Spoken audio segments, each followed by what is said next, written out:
इस वीडियो में हम दो बड़ी अपडेट देने वाले हैं दिनेश लाल यादव निरहुआ के तरफ से। जी हाँ दोस्तों, इस वीडियो में हम आप लोगों को बताएंगे दिनेश लाल यादव का बहुत ही बड़ा अपडेट।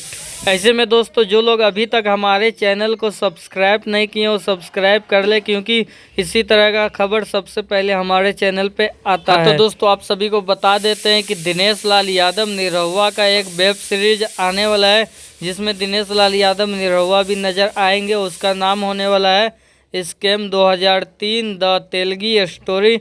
इसमें दिनेश लाल यादव निरहुआ भी नज़र आएंगे, जो कि आप लोगों के स्क्रीन पे दिखाई दे रहा है ये फोटो। ये अपडेट निकल के आया है। इस पूरे सीजन को 3 नवंबर को रिलीज किया जाएगा सोनी लिव पे, तो आप लोग वहां जाके देख सकते हो इसका पूरा स्कैम 2003 का फुल एपिसोड। तो दोस्तों, दिनेश लाल यादव निरहुआ का दूसरा अपडेट ये निकल के आ रहा है सामने। इसका फिल्म दुल्हा हिंदुस्तानी, इस फिल्म को आप सभी के बीच यूट्यूब पे रिलीज किया जाएगा एंटरटेन रंगीला के यूट्यूब चैनल पे। जी हाँ दोस्तों, इस फिल्म को रिलीज किया जाएगा 3 नवंबर सुबह 9 बजे फुल मूवी। और दोस्तों, इस फिल्म में नजर आएंगे दिनेश लाल यादव निरहुआ, अमरपाली और मधु, ये तीनों नजर आने वाले इस फिल्म में। तो इस फिल्म को देखना ना भूलें। और दोस्तों, इसी तरह का भोजपुरी का सभी न्यूज सबसे पहले देखने के लिए इस चैनल को सब्सक्राइब जरूर करें और इस वीडियो को ज़्यादा से ज़्यादा दोस्तों में शेयर करें, लाइक करें, कमेंट करें, सब्सक्राइब करें। धन्यवाद।